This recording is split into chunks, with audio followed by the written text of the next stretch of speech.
Akashvani Devikulam spice FM.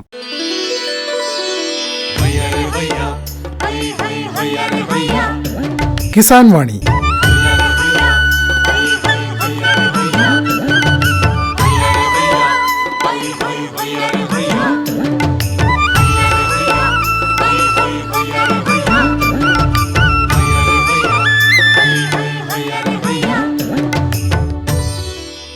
എല്ലാ ശ്രോതാക്കൾക്കും കിസാൻ വാണിയിലേക്ക് സ്വാഗതം.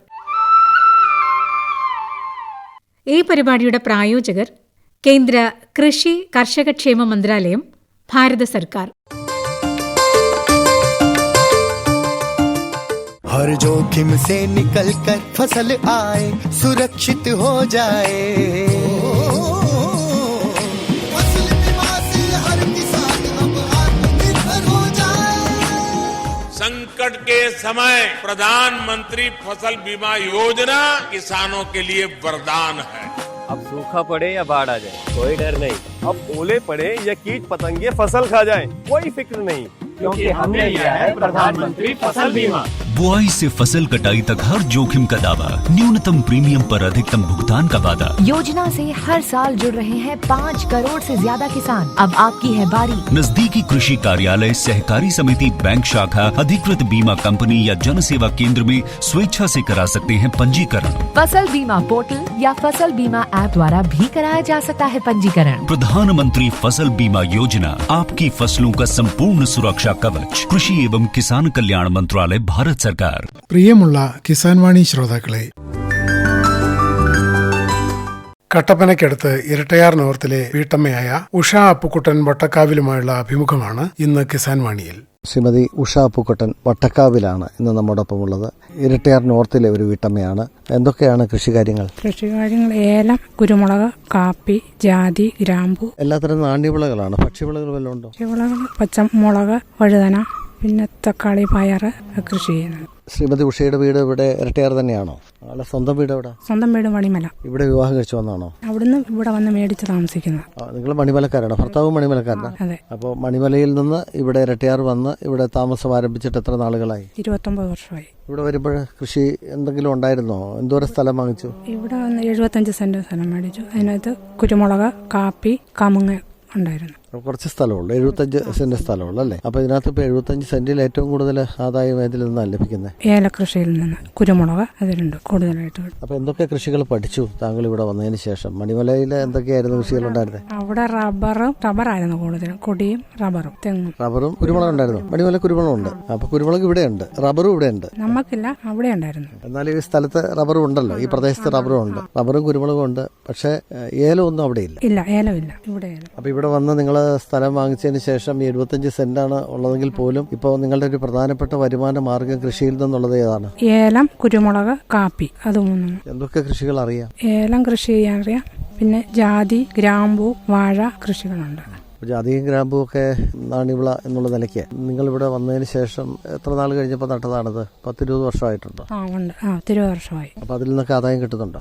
ഉണ്ട്, ആദായം കിട്ടുന്നുണ്ട്. കാലി വളർത്തലുണ്ടോ? ഉണ്ട്, 2 പശു ഉണ്ട്. ഒരെണ്ണം ചനയാ, 6 മാസം ചനയായി. ഒരെണ്ണത്തിനെ കറക്കുന്നുണ്ട്. അപ്പൊ അതൊരു വരുമാന മാർഗമാണ് അല്ലേ? കാലി വളർത്തലിൽ നിന്ന് നമുക്കൊരു ആദായം കിട്ടുന്നുണ്ട്. കാലി വളർത്തൽ നടത്താൻ തുടങ്ങിയിട്ട് എത്ര നാളായി? ഇപ്പോൾ ഒരു 2-3 വർഷമായുള്ളൂ കാലി വളർത്തൽ തുടങ്ങിയിട്ട്. എന്തോരം പാല് കൊടുക്കുന്നുണ്ട്? അതെവിടെയാണ് കൊടുക്കുന്നത്? ഇവിടെ അടുത്ത് പാലെടുക്കാൻ വരുന്നുണ്ട്, അവിടെ പാൽ കൊടുക്കും. രാവിലെ 10 ലിറ്റർ, വൈകിട്ട് 7.5 ലിറ്റർ. അപ്പോൾ നമുക്ക് കാലി വളർത്തലിൽ ഏർപ്പെടുമ്പോൾ നമ്മൾ എന്തെല്ലാം കാര്യങ്ങളാണ് ശ്രദ്ധിക്കേണ്ടത്? നമുക്ക് അതിന് വേണ്ടിയിട്ട് പുല്ല് വേണം, അതോടൊപ്പം തന്നെ നമുക്ക് കാലിത്തീറ്റ കൊടുക്കേണ്ടതുണ്ട്, വൈക്കോല് വാങ്ങേണ്ടതുണ്ട്. ഇതൊക്കെ നമുക്ക് വേണ്ടത്ര ലഭിക്കുന്നുണ്ടോ? അല്ലെങ്കിൽ നമുക്ക് ഇതെല്ലാം പുറമേ നിന്ന് വേണോ? അതെല്ലാം പുറമേ. പുല്ല് കൃഷി നമ്മൾ ഉണ്ട്, പിന്നെ കാലിത്തീറ്റയൊക്കെ പുറമേ നിന്ന് മേടിക്കുക. പശു മാത്രമുള്ള ആടുണ്ടോ? ഇല്ല, പശു മാത്രമേ ഉള്ളൂ. അപ്പൊ പശു വളർത്തലാണോ ഇപ്പൊ പ്രധാനപ്പെട്ട നമുക്കൊരു ഡെയിലി വരുമാനം എന്ന് പറയുന്നത്? പശു വളർത്തലാണോ? അതെ, പശു വളർത്തലാണ്. അതിന്റെ കാര്യങ്ങളൊക്കെ താങ്കളാണോ ചെയ്യുന്നത്, അല്ലെങ്കിൽ ഭർത്താവ് കൂടിയിട്ടാണോ? ഭർത്താവും കൂടിയാണ്, രണ്ടുപേരും കൂടി ചെയ്യുന്നത്. നേരത്തെ ഇതിൽ കൂടുതൽ പശുക്കൾ ഉണ്ടായിരുന്നോ? ഇല്ല, പശുക്കൾ ഇപ്പൊ വളർത്തുന്നതേ ഉള്ളൂ. പശുക്കന്നുകാലി കൂട് പണിതിട്ട് ഇപ്പൊ വളർത്താൻ തുടങ്ങിയതേ ഉള്ളൂ. പശു വളർത്തൽ ഇപ്പൊ ലാഭമാണ്. എന്തോരം വില നമുക്ക് പാലിന് കിട്ടുന്നുണ്ട്? പാലിന് 42-43 രൂപ ചില്ലറ പൈസ വെച്ച് കിട്ടുന്നുണ്ട്. അത് വില എത്ര ദിവസം കഴിയുമ്പോൾ കിട്ടും? 10 ദിവസം കൂടുമ്പോൾ പാലിന്റെ വില കിട്ടും. ഈ രംഗത്തേക്ക് കൃഷിയിലേക്ക് കടന്നതിന് ശേഷം നമുക്ക് എന്താണ് അതിനകത്തൊരു മെച്ചപ്പെട്ട ഒരു കാര്യങ്ങൾ പറയാനുള്ളത്? നമുക്ക് കൃഷി ലാഭകരമാക്കാൻ വേണ്ടിയിട്ട് എന്തെല്ലാം കാര്യങ്ങളാണ് ചെയ്തു വരുന്നത്? നമ്മൾ പശു ഈ പാല് കൊടുത്തിട്ട് ആഴ്ചയിൽ പൈസ കിട്ടും. അതൊരു വരുമാന മാർഗമാണ് നമ്മുടെ. ഇതിനകത്ത് നമുക്ക് കൂടുതൽ ലാഭകരമായിട്ടുള്ള കൃഷി എന്ന് പറഞ്ഞാൽ ഇപ്പോൾ കാലിവളർത്തൽ നമുക്ക് ഡെയിലി വരുമാനം എന്ന് പറഞ്ഞു. പിന്നെ ഏലത്തിന്റെ എന്തെല്ലാം ജോലികൾ അറിയാം? ഏലത്തിന്റെ അത് കവ ഒരുക്കാന് കായെടുക്കാൻ അറിയാം. കൃഷിയിടത്തിൽ മാത്രം എടുക്കുന്നുള്ള അല്ലെങ്കിൽ പുറമേ പോയി എടുക്കാറുണ്ടോ? പുറമേ പോവുകയല്ല, നമ്മുടെ സ്വന്തമായിട്ട് എടുക്കുന്നു. അപ്പോൾ കായെടുക്കാൻ പഠിച്ചു, അതോടൊപ്പം തന്നെ ഏലം ഒരുക്കാൻ അറിയാം. പിന്നെ ഏലത്തിന്റെ വളവിടിയിലും ഒക്കെ നിങ്ങളൊക്കെ തന്നെയാണ് ചെയ്യുന്നത്? തന്നെയാണ് ചെയ്യുന്നത്. കായെടുക്കാൻ ആൾക്കാരെ നിർത്തും, മറ്റു പണികളെ നമ്മൾ തന്നെയാണ് ചെയ്യുന്നത്. താങ്കൾ കൂടും കായെടുക്കാൻ? കൂടും. ഇവിടെ പ്രാദേശികമായിട്ട് തന്നെ ആളുകൾ കിട്ടാനുണ്ടോ? ഉണ്ട്. അപ്പൊ ശ്രീമതി ഉഷ, ഇപ്പൊ താങ്കളെ പോലുള്ള ചെറുകിട കർഷകർ ധാരാളം ഈ മേഖലയിലുണ്ടോ? ഉണ്ട്. വീട്ടമ്മമാരെല്ലാവരും തന്നെ കൃഷികാര്യങ്ങൾ ശ്രദ്ധിച്ച് മുന്നോട്ട് പോകുന്ന ഒരു സ്ഥലമാണ് ഈ ശാന്തിഗ്രാം ഇരട്ടയാർ നോർത്ത് എന്ന് പറയുന്നത്. സ്ത്രീകളെല്ലാം തങ്ങളുടെ കാർഷികാനുഭവങ്ങളൊക്കെ തമ്മിൽ പങ്കുവെക്കാറുണ്ടോ? നിങ്ങൾക്ക് അയൽക്കൂട്ടങ്ങൾ അങ്ങനെയൊക്കെ ഉണ്ടോ? ഉണ്ട്. അയൽക്കൂട്ടങ്ങളുണ്ട്, പങ്കുവെക്കാറുണ്ട്. അങ്ങോട്ടും ഇങ്ങോട്ടും കൂടി എല്ലാവരും കൃഷി ചെയ്യാറുണ്ട്. ജയൽജി കൃഷികളുണ്ടോ? ജയൽജി കൃഷിയില്ല. പച്ചക്കറി ഉണ്ടോ? പച്ചക്കറിയുണ്ട്. പച്ചമുളക്, തക്കാളി, പയറ്, പാവല് ഒക്കെ കൃഷി ചെയ്യുന്നു വീട്ടാവശ്യത്തിന് വേണ്ടി. അതിൽ നിന്ന് നമുക്ക് പുറമേ കൊടുക്കാനില്ല, വിൽക്കാനില്ല, നമ്മുടെ ആവശ്യത്തിന് വേണ്ടി ഉപയോഗിക്കാനും. ഇപ്പൊ കൃഷിക്കുള്ള വളങ്ങൾ എങ്ങനെയാണ്? നമ്മളിപ്പോൾ കാലിവളത്തിലുള്ളതുകൊണ്ട് നമുക്ക് ചാണകമുണ്ട്. മറ്റു വളങ്ങൾ വില കൊടുത്ത് വാങ്ങേണ്ടി വരുന്നുണ്ടോ, അല്ലെങ്കിൽ ചാണകം മാത്രം ഉപയോഗിക്കുന്നുണ്ടോ? അല്ല, മറ്റു വളങ്ങളും മേടിക്കും, ചാണകം കൂടുതലായിട്ട് ഉപയോഗിക്കും. ചാണകം കൊടുക്കാനുണ്ടോ? കൊടുക്കാം.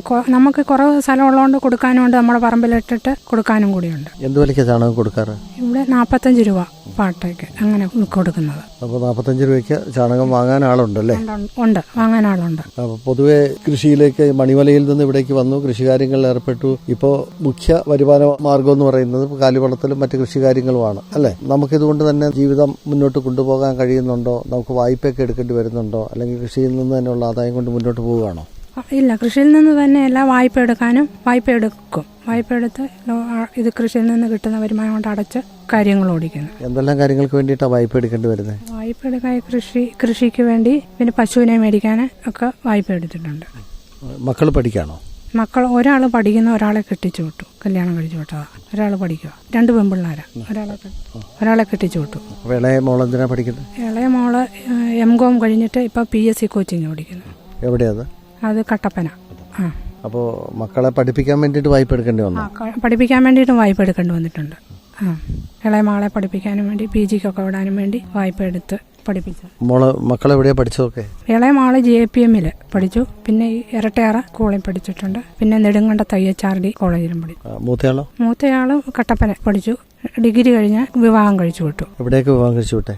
വിവാഹം കഴിച്ചു വിട്ട കുമ്മളി ആനവിലാസം. അപ്പോൾ കാർഷിക രംഗത്ത് ഇനി എന്തെങ്കിലുമൊക്കെ കൃഷി കാര്യങ്ങൾ കൂടുതലായിട്ട് ചെയ്യാനായിട്ട് നമുക്ക് സ്ഥലമില്ല അല്ലേ? സ്ഥലമില്ല, കുറച്ച് സ്ഥലമേ ഉള്ളൂ. ഈ സ്ഥലം എങ്ങനെയാ? ചെരിഞ്ഞ സ്ഥലമാണോ, അല്ലെങ്കിൽ മറ്റേ നിരന്ന സ്ഥലമാണോ? ചെറിയ ചെരുവ് ഉള്ള സ്ഥലമാണ്. കുടിവെള്ളക്ഷാമം ഉണ്ടോ? കുടിവെള്ളം നമുക്ക് ഈ ജപ്പാൻ കുടിവെള്ളം അത് കിട്ടുന്നത്. അപ്പോൾ ജലക്ഷാമം നന്നായിട്ടുണ്ടല്ലേ? അപ്പോൾ നമുക്ക് വേനൽക്കാലത്ത് വരൾച്ച കൂടിയാൽ നനയ്ക്കാനുള്ള സൗകര്യമൊന്നുമില്ല? നനയ്ക്കാനുള്ള സൗകര്യമില്ല. വരൾച്ച കൂടുതലായി വന്നിട്ടുണ്ടോ? നനയ്ക്കേണ്ട ഒരു ആവശ്യകതയൊക്കെ ഉണ്ടായിട്ടുണ്ടോ?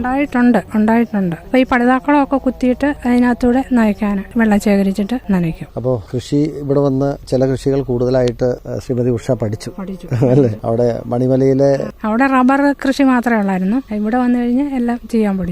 അവിടെ എന്തെങ്കിലുമൊക്കെ ചെയ്യുമായിരുന്നോ? അവിടെ ചെയ്യുകയല്ലായിരുന്നു. പഠിത്തം കഴിഞ്ഞ കെട്ടിച്ചു വിട്ടു, അങ്ങനെ പോകുന്നു. എന്തോരം പഠിച്ചു? 9 വരെ. അതിനുശേഷം വിവാഹം കഴിച്ച് ഇങ്ങോട്ട് വിട്ടു. അല്ല, വിവാഹം കഴിച്ച് ഇങ്ങോട്ടല്ല വിട്ടത്, അവിടെ തന്നെ. അവിടെ നിന്ന് ഞങ്ങൾ വിറ്റേജ് ഇവിടെ വന്ന് മേടിച്ചതാ. അവിടെ ഇങ്ങോട്ടേക്ക് വരാനുള്ള ഒരു കാര്യം എന്തായിരുന്നു? അവിടെ നിന്ന് വിറ്റേജ് ചേട്ടന്റെ പെങ്ങൾ ഇവിടെ, ഈ ഷാജി ഒക്കെ പെങ്ങൾ ഇങ്ങോട്ട് സ്ഥലം മേടിച്ച് ഇവിടെ വന്നതാ. അങ്ങനെ അതുകൊണ്ട് ഇവിടേക്ക് വന്നു. ബന്ധുക്കൾ ഉള്ളതുകൊണ്ട് ഇവിടേക്ക് വന്നു. അവിടെ എന്തോരം സ്ഥലം വിറ്റിട്ടാ വന്നേ? അവിടെ 60 സെന്റ് സ്ഥലം വിറ്റു. 60 സെന്റ് വിറ്റിട്ട് ഇവിടെ വന്നു. വീടൊക്കെ പിന്നെ ഇവിടെ വന്നിട്ടാണ്? വീട് ഇവിടെ വന്നു കഴിഞ്ഞാൽ വെച്ചത്. അപ്പോൾ ഇവിടെ വന്നതിന് ശേഷം ഇപ്പോൾ 25 വർഷം? 29 വർഷം. 29 വർഷമായി അല്ലേ? 30 വർഷം, 3 പതിറ്റാണ്ടിനോട് എടുക്കുകയാണ് അല്ലേ?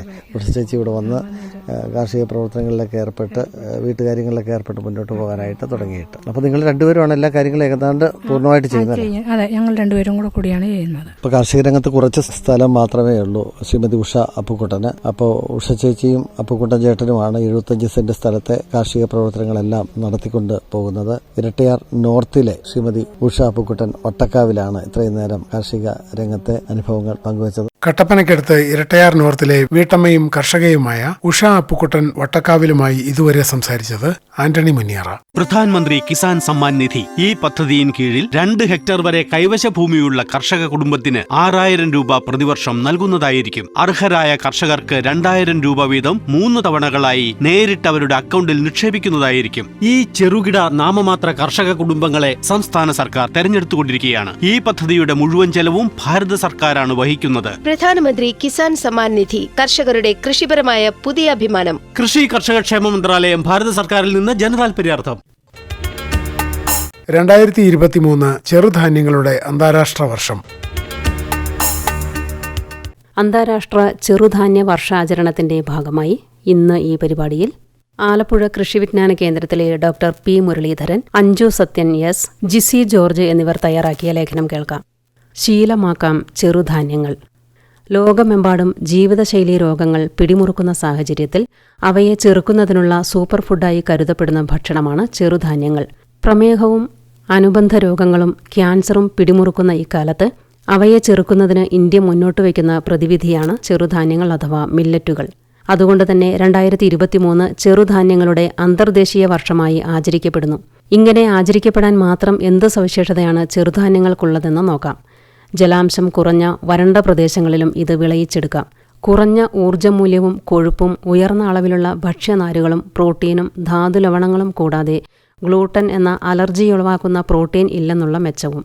മാത്രവുമല്ല, ഇവയിലെ അന്നജം വളരെ സാവധാനത്തിലേ ദഹിക്കുകയുള്ളൂ. അതിനാൽ രക്തത്തിലെ പഞ്ചസാരയുടെ തോത് സാവധാനത്തിലേ ഉയരുകയുള്ളൂ. മേൽപ്പറഞ്ഞ സവിശേഷതകളെല്ലാം മില്ലറ്റിനെ ഒരു സൂപ്പർ ഫുഡാക്കി മാറ്റുന്നു. ലോകം ആകാംക്ഷയോടെയാണ് മില്ലറ്റിനെ ഉറ്റുനോക്കുന്നത്. നമ്മുടെ ഗോത്രവർഗ ജനതയുടെ ഇടയിൽ മാത്രം പ്രചാരമുണ്ടായിരുന്ന മില്ലറ്റുകൾക്ക് ഇന്ന് ആഗോളതലത്തിൽ തന്നെ സ്വീകാര്യത കൈവന്നിരിക്കുന്നു. ഇന്ത്യയിൽ പ്രചാരത്തിലുള്ള മില്ലറ്റുകൾ: റാഗി, കൂവരക്, ദുത്താറി, കുഞ്ഞിപ്പുല്ല്, പഞ്ഞപ്പുല്ല് എന്നീ പേരുകളിൽ അറിയപ്പെടുന്ന ഏറ്റവും ചെറിയ ധാന്യമാണിത്. കാൽസ്യ സമ്പുഷ്ടമായ റാഗിയെ പാവപ്പെട്ടവന്റെ പാൽ എന്നും വിളിക്കാറുണ്ട്. കുഞ്ഞുങ്ങളുടെ ഭക്ഷണത്തിൽ നിർബന്ധമായും ഉൾപ്പെടുത്തുന്ന ധാന്യമാണിത്. കാൽസ്യത്തിന് പുറമെ വളരെ ഉയർന്ന അളവിൽ ഇരുമ്പ്, ഫോസ്ഫറസ്, പ്രോട്ടീൻ, നാരുകൾ എന്നിവയും അടങ്ങിയിരിക്കുന്നു. കട്ടിയുള്ള പുറംതോടുള്ള റാഗി വളരെ സാവധാനമാണ് ദഹനത്തിന് വിധേയമാവുക.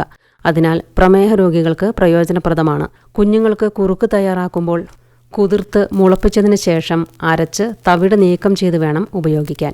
ലിറ്റിൽ മില്ലറ്റ് അഥവാ ചാമ.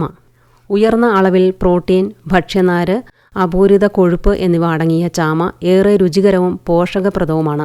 പെട്ടെന്ന് ദഹനത്തിന് വിധേയമാകാത്ത അന്നജവും ഉയർന്ന തോതിലുള്ള ഭക്ഷ്യനാരും ദഹനവ്യവസ്ഥയുടെ ആരോഗ്യത്തിന് ഫലപ്രദമാണ്. വൻകുടലിലെ നല്ല ബാക്ടീരിയകളുടെ നില വർദ്ധിപ്പിച്ച് ക്യാൻസർ സാധ്യത കുറയ്ക്കും. ഉപ്പുമാവ്, കഞ്ഞി എന്നിവയുണ്ടാക്കാൻ അനുയോജ്യം. കമ്പം.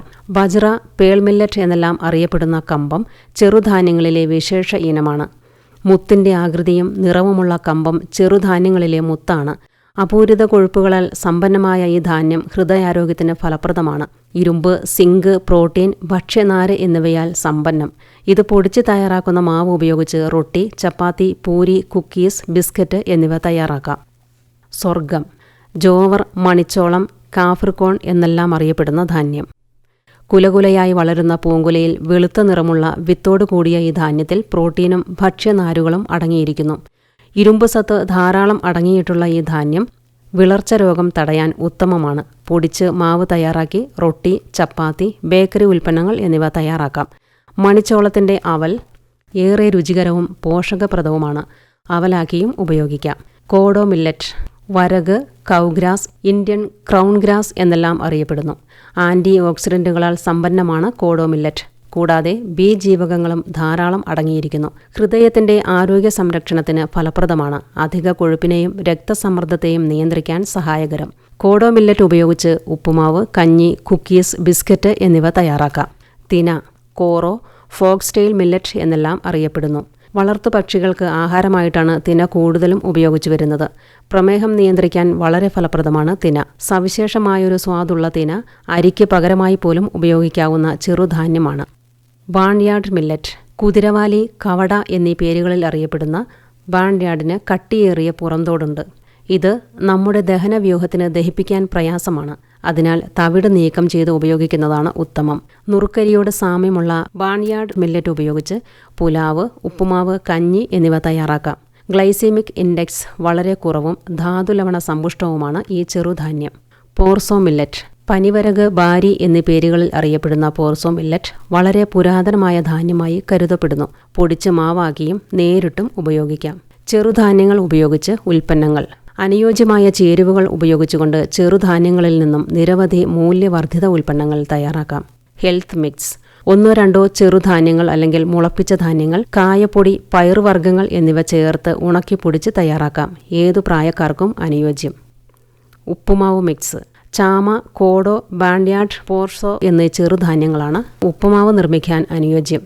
ഇൻസ്റ്റന്റ് ഉപ്പുമാവിന് വേണ്ടി ഉണക്കിയ ക്യാരറ്റ്, ഉള്ളി, പച്ചമുളക്, ബീൻസ് എന്നിവ 500 ഗ്രാം മില്ലറ്റിലേക്ക് ആവശ്യമായ അളവിൽ ചേർത്ത് പാചക എണ്ണ ചൂടാക്കി എല്ലാ ചേരുവകളും നിറം മങ്ങാതെ വറുത്ത് ആവശ്യാനുസരണം ഉപ്പും ചേർത്ത് തണുക്കുമ്പോൾ പാക്ക് ചെയ്യാം. ഈ ഉപ്പുമാവ് മിക്സിൽ നിന്നും ആവശ്യമായ അളവിൽ നിന്നെടുത്ത് 1.5 ഇരട്ടി വെള്ളവും ചേർത്ത് പ്രഷർ കുക്കറിൽ 1 വിസിൽ വരുന്നതുവരെ പാചകം ചെയ്യുക. തണുത്തതിന് ശേഷം തുറന്ന് ഉപ്പുമാവ് ഉപയോഗിക്കാം. പാചക എണ്ണ ചൂടാക്കുന്ന സമയത്ത് അല്പം ഏലയ്ക്ക, ഗ്രാമ്പൂ, കറുവപ്പട്ട, കുരുമുളക്, പെരുംജീരകം എന്നിവ ചേർത്ത് ചൂടാക്കി ആവശ്യമായ അളവിൽ ചെറുധാന്യങ്ങളും ചേർത്ത് യോജിപ്പിച്ചതിന് ശേഷം പാക്ക് ചെയ്താൽ പുലാവ് മിക്സും തയ്യാറാക്കി വിപണിയിലെത്തിക്കാം. കുക്കീസ്. വറുത്ത് തരിതരിപ്പോടെ പൊടിച്ചെടുക്കുന്ന ചെറുധാന്യപ്പൊടി ചേർത്ത് കുക്കീസ്, ബിസ്ക്കറ്റ് എന്നിവ തയ്യാറാക്കാം. മൈദ അല്ലെങ്കിൽ ആട്ട എന്നിവയുടെ ഉപയോഗം പരിമിതപ്പെടുത്താമെന്നതാണ് മെച്ചം. കഞ്ഞി മിക്സ്. ചാമ, കോഡോ, ബാൻഡ്യാർഡ്, പോർസോ എന്നീ ചെറുധാന്യങ്ങളിൽ ഏതെങ്കിലും ഒന്നിനൊപ്പം ചെറുപയർ അല്ലെങ്കിൽ മുതിരപ്പരിപ്പ്, ഉലുവ, ആയാളി എന്നിവ അനുയോജ്യമായ അളവിൽ ചേർത്ത് ഇൻസ്റ്റന്റ് കഞ്ഞി മിക്സും തയ്യാറാക്കി വിപണിയിലെത്തിക്കാം. എണ്ണ പലഹാരങ്ങൾ. മുറുക്ക്, ചീട, പക്കാവട, അച്ചപ്പം തുടങ്ങിയ പലഹാരങ്ങളിൽ അരിപ്പൊടിയുടെ അളവ് കുറച്ച് പകരം ചെറുധാന്യപ്പൊടി ചേർത്ത് നമ്മുടെ പരമ്പരാഗത പലഹാരങ്ങൾ തയ്യാറാക്കാം. നിങ്ങൾ കേട്ടത് 2023 ചെറുധാന്യങ്ങളുടെ അന്താരാഷ്ട്ര വർഷം. ഇന്ത്യൻ കാർഷിക മേഖല വളർച്ചാ പാതയിൽ. വൈവിധ്യമാർന്ന പ്രകൃതി ദൃശ്യങ്ങളുടെ കലവറയാണ് ഇന്ത്യ എന്ന മഹാരാജ്യം. കാടുകൾ, തണ്ണീർത്തടങ്ങൾ, പുൽമേടുകൾ, മണലാരണ്യങ്ങൾ, കടൽ തീരങ്ങൾ, സമുദ്രങ്ങൾ എന്നിങ്ങനെ വ്യത്യസ്ത ആവാസ വ്യവസ്ഥകൾ ആ വൈവിധ്യത്തെ വർണ്ണാഭമാക്കുന്നു. പ്രകൃതി വിഭവങ്ങളുടെ സമൃദ്ധിയും സമ്പന്നമായ കാർഷിക പാരിസ്ഥിതിക വൈവിധ്യങ്ങളും ചേരുമ്പോൾ ഇന്ത്യ കാർഷിക രംഗത്തെ ആഗോള ശക്തിയായി മാറുന്നു. ഭക്ഷ്യമേഖലയിൽ സ്വയം പര്യാപ്തത നേടുവാനും കോടിക്കണക്കിന് ഗ്രാമീണ ഭവനങ്ങളിൽ സാമ്പത്തിക സ്ഥിതി മെച്ചപ്പെടുത്താനും പ്രധാനമന്ത്രി ശ്രീ നരേന്ദ്രമോദിയുടെ ഭാവനാസമ്പന്നമായ നേതൃത്വത്തിന് സാധിച്ചിരിക്കുന്നു. പാൽ, ചണം, പയർവർഗ്ഗങ്ങൾ, സുഗന്ധവ്യഞ്ജനങ്ങൾ മുതലായവയുടെ ഏറ്റവും വലിയ ഉൽപാദക രാജ്യമാണ് ഇന്ത്യ. കൂടാതെ അരി, ഗോതമ്പ്, കരിമ്പ്, നിലക്കടല, പരുത്തി, പച്ചക്കറികൾ, പഴങ്ങൾ എന്നിവയുടെ ഉൽപാദനത്തിൽ 2ാം സ്ഥാനവും നമ്മുടെ രാജ്യം അലങ്കരിക്കുന്നു. ഇതിനെല്ലാം പുറമെയാണ് ശ്രീ അന്ന എന്ന പേരിട്ടിട്ടുള്ള ഇംഗ്ലീഷിൽ മില്ലറ്റ്സ് എന്ന് വിളിക്കുന്ന ചെറുധാന്യങ്ങളുടെ ഉൽപാദനത്തിൽ ആഗോളതലത്തിൽ ഇന്ത്യക്കുള്ള 1ാം സ്ഥാനം. ചെറുധാന്യങ്ങളുടെ കയറ്റുമതിയിലും ഇന്ത്യ 1ാം സ്ഥാനത്താണ്. ഇന്ത്യ ഗവൺമെന്റിന്റെ ശ്രമഫലമായി 2023 ചെറുധാന്യങ്ങളുടെ അന്താരാഷ്ട്ര വർഷമായി ഐക്യരാഷ്ട്രസഭ പ്രഖ്യാപിച്ചിരിക്കുകയാണ്. കുറഞ്ഞ അളവിൽ വെള്ളം ആവശ്യമുള്ളതും കൂടുതൽ പോഷകപ്രദവുമായ ചെറുധാന്യങ്ങളുടെ ഉത്പാദനം ആഗോളതലത്തിൽ പ്രോത്സാഹിപ്പിക്കുക എന്നതാണ് ഈ വർഷാചരണത്തിന്റെ ലക്ഷ്യം. വിത്ത് മുതൽ വിപണി വരെ ഒരു രാജ്യം ഒരു വിപണി, പെർ ഡ്രോപ്പ് മോർ ഡ്രോപ്പ്, ആരോഗ്യമുള്ള ഭൂമി, ഹരിതാഭമായ കൃഷിയിടം, ഒരു രാജ്യം ഒരു വളം മുതലായ കേന്ദ്രാവിഷ്കൃത പദ്ധതികൾ കർഷകരെ ശാക്തീകരിക്കുന്നു. കോവിഡ് മഹാമാരിയുടെ കാലത്ത് ഇന്ത്യ ഗവൺമെന്റ് രാജ്യത്തെ കർഷകർക്ക് എല്ലാവിധത്തിലുമുള്ള സഹായങ്ങൾ എത്തിച്ചു. തൽഫലമായി ഭക്ഷ്യവസ്തുക്കളുടെ ഉത്പാദനം റെക്കോർഡ് തലത്തിലെത്തി. 31.5 കോടി ടൺ ഭക്ഷ്യധാന്യങ്ങളും 34 കോടി ടൺ പഴം, പച്ചക്കറികൾ മുതലായവയും ആ കാലഘട്ടത്തിൽ ഉത്പാദിപ്പിക്കാൻ സാധിച്ചു. ഇതേ തുടർന്ന് ഭക്ഷ്യവസ്തുക്കളുടെ കയറ്റുമതിയിൽ 19% വർധനയുണ്ടായി. ഇതുമൂലം ഏറ്റവും കൂടുതൽ ഭക്ഷ്യോത്പന്നങ്ങൾ കയറ്റുമതി ചെയ്യുന്ന ആദ്യത്തെ 10 രാജ്യങ്ങൾക്കിടയിൽ ഇന്ത്യ സ്ഥാനം പിടിച്ചു. കോവിഡ് മഹാമാരി തുടങ്ങിയ കാലം മുതൽ നമ്മുടെ സർക്കാർ പ്രധാനമന്ത്രി ഗരീബ് കല്യാൺ അന്ന യോജന എന്ന ബൃഹത്തായ പദ്ധതിക്ക് കീഴിൽ രാജ്യത്തെ 80 കോടിയോളം ജനങ്ങൾക്ക് സൗജന്യമായി ഭക്ഷ്യധാന്യങ്ങൾ നൽകി വരുന്നു. പാവപ്പെട്ട കർഷകർക്ക് വർഷം 6000 രൂപ വീതം നൽകുന്ന പ്രധാനമന്ത്രി കിസാൻ സമ്മാൻ നിധി രാജ്യത്തെ 11 കോടിയോളം കുടുംബങ്ങളിൽ സഹായം എത്തിക്കുന്നു. കർഷകരുടെ ബാങ്ക് അക്കൗണ്ടിലേക്ക് നേരിട്ട് പണം കൈമാറുന്ന ലോകത്തിലെ ഏറ്റവും വലിയ ഈ പദ്ധതിയെ അന്താരാഷ്ട്ര നാണ്യനിധി പോലും അഭിനന്ദിച്ചിട്ടുണ്ട്. പ്രകൃതി ദുരന്തങ്ങളിൽപ്പെട്ട് കൃഷിനാശം സംഭവിക്കുമ്പോൾ പ്രധാനമന്ത്രി ഫസൽ ബീമ യോജന എന്ന വിള ഇൻഷുറൻസ് പദ്ധതി കർഷകരുടെ സഹായത്തിന് എത്തുന്നു. 13.5 കോടിയിലധികം കർഷകർക്ക് പദ്ധതിയുടെ ആനുകൂല്യം ലഭിച്ചിട്ടുണ്ട്. ഈനാം അഥവാ ഈ നാഷണൽ അഗ്രികൾച്ചർ മാർക്കറ്റ് കേന്ദ്ര സർക്കാർ ആരംഭിച്ച ഭാവനാത്മകമായ മറ്റൊരു പദ്ധതിയാണ്. കാർഷിക വിളകൾക്ക് ഉയർന്ന വില ലഭ്യമാക്കുക എന്നതാണ് സാങ്കേതിക വിദ്യയുടെ സഹായത്തോടെ പ്രവർത്തിക്കുന്ന ഈ വിപണിയുടെ ലക്ഷ്യം. 1 കോടിയിലധികം കർഷകർ ഈ നാമിൽ രജിസ്റ്റർ ചെയ്തിട്ടുണ്ട്. കർഷകർക്ക് ആവശ്യമായ സാങ്കേതിക അറിവുകൾ, സാമ്പത്തിക സഹായം, അടിസ്ഥാന സൗകര്യങ്ങൾ എന്നിവ ഒരുക്കുന്നതിൽ രാജ്യത്തുടനീളമുള്ള കർഷക ഉത്പാദക സംഘടനകൾ വലിയ പങ്കാണ് വഹിക്കുന്നത്. കർഷകരുടെ വരുമാനം വർദ്ധിക്കാൻ ഇതുമൂലം കഴിയുന്നു. കാർഷിക സ്റ്റാർട്ടപ്പുകൾ കൃഷി മേഖലകളിൽ നിർമ്മിത ബുദ്ധിയുടെ ഉപയോഗം, റിമോട്ട് സെൻസിംഗ്, ഡ്രോണുകൾ, മറ്റ് ഡിജിറ്റൽ സാങ്കേതിക വിദ്യകൾ എന്നിവയ്ക്കും ഗവൺമെന്റ് വേണ്ടത്ര പ്രോത്സാഹനം നൽകി വരുന്നുണ്ട്. കാർഷിക മേഖലയിലെ മറ്റൊരു വിപ്ലവമാണ് സൗരോർജ്ജത്തിലേക്കുള്ള ചുവടുവയ്പ്. ഇതിലൂടെ അന്നദാതാവ് എന്ന സ്ഥാനത്ത് നിന്ന് ഊർജ്ജദാതാവ് എന്ന സ്ഥാനത്തേക്ക് കൂടി കർഷകൻ ഉയരുന്നു. ഹരിതഗ്രഹവാതകങ്ങളുടെ ഉത്പാദനം ഗണ്യമായി കുറയ്ക്കാൻ സൗരോർജ്ജം സഹായിക്കുന്നു. രാജ്യത്തെ കർഷകർക്ക് ഇതൊരു പുതുയുഗ പിറവിയാണ്. ലോകത്തിനാകമാനം ഭക്ഷ്യസുരക്ഷ ഉറപ്പാക്കുന്നതിൽ അതിനിർണായകമായ പങ്കുവഹിച്ചുകൊണ്ട് ഇന്ത്യയുടെ കാർഷിക മേഖല അതിവേഗം മുന്നേറുകയാണ്. ഒരു ഭൂമി, ഒരു കുടുംബം, ഒരു ഭാവി എന്ന സാർവലൗകിക ദർശനം ഉയർത്തിപ്പിടിച്ച് മുന്നേറുന്ന പുതിയ ഇന്ത്യയെയാണ് നാം സ്വപ്നം കാണുന്നത്.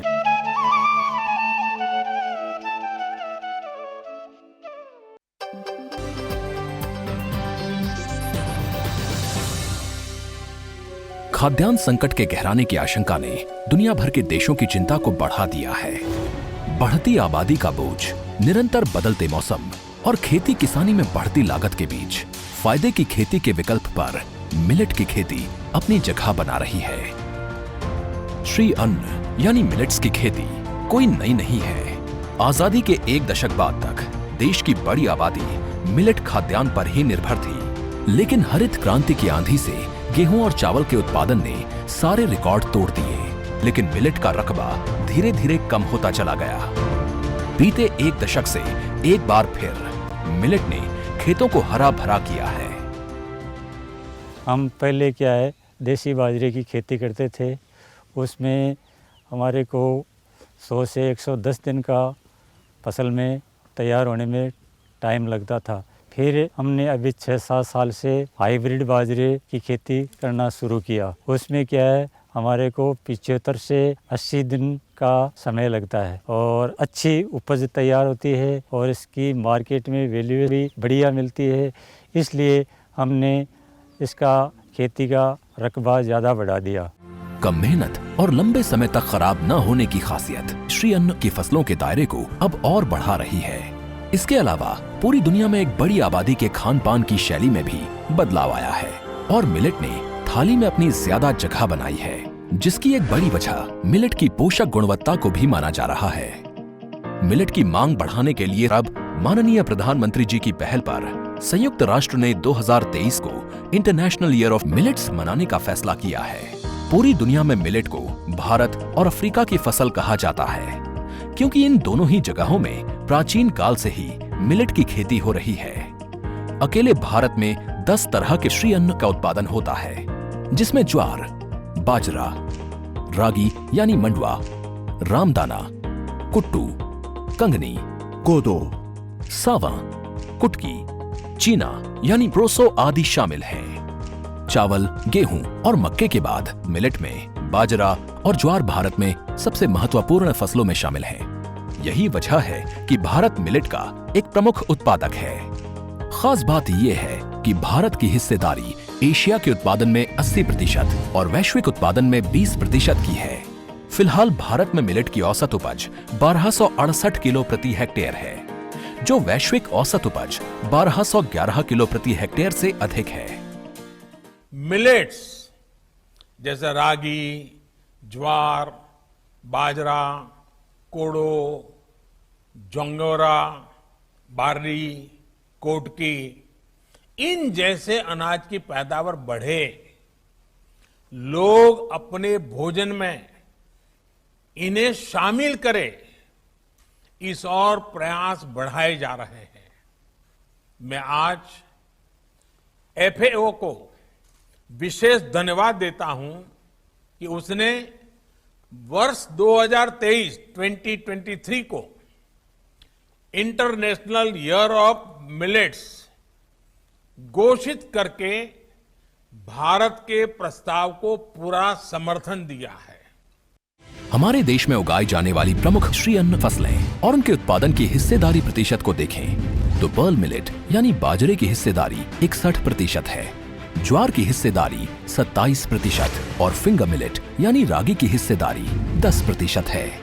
भारत का राजस्थान प्रदेश मिलेट उत्पादन में सबसे आगे है। राजस्थान के बाद महाराष्ट्र, कर्नाटक, उत्तर प्रदेश और मध्य प्रदेश का नंबर आता है। बाजरा के उत्पादन में भी राजस्थान सबसे पहले नंबर पर है। वहीं ज्वार के उत्पादन में महाराष्ट्र सबसे आगे है।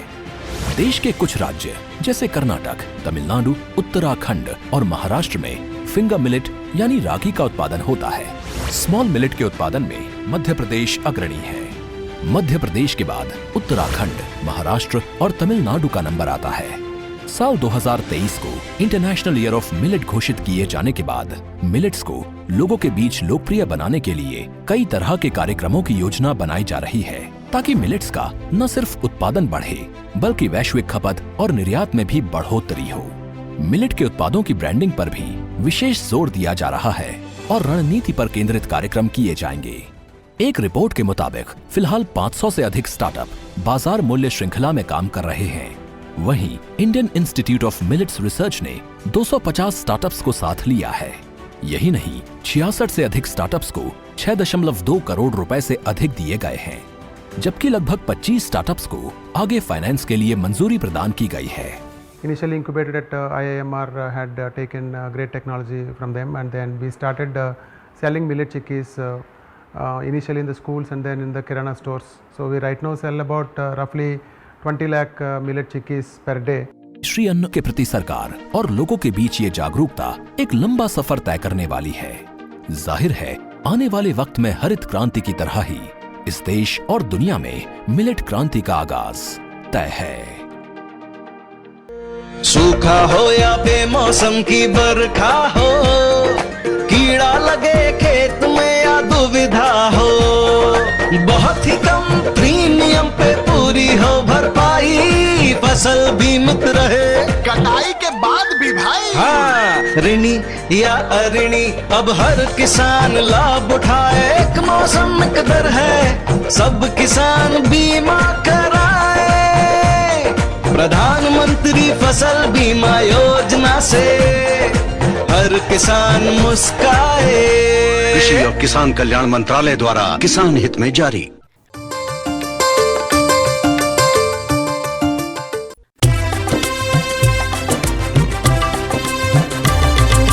സഹകരണത്തിൻ ബലത്തിൽ വികാസത്തിനു ചുവടു വയ്ക്കാം. ജനപങ്കാളിത്തകരുത്തുമായി മുന്നോട്ടെന്നും നീങ്ങുക നാം. ജനകോടിയിൽ ഈ വിപ്ലവം ഉണർത്തിയല്ലോ വിശ്വാസം. നാം ഒത്തുചേർന്ന വികാസത്തിനെ പതാക പറത്തിടാം. സഹകരണം നമ്മുടെ വികാസത്തിൻ പ്രതീകം. പുതുയുഗത്തിൽ സഹകരണം താനിന്റെ കൃഷി മന്ത്രാലയം ഭാരത സർക്കാരിൽ നിന്ന് ജനതാൽപര്യാർത്ഥം. ഈ പരിപാടിയുടെ പ്രായോജകർ കേന്ദ്ര കൃഷി കർഷകക്ഷേമ മന്ത്രാലയം, ഭാരത സർക്കാർ. എല്ലാ കിസാൻ വാണി ശ്രോതാക്കൾക്കും കൂപ്പുകൈ.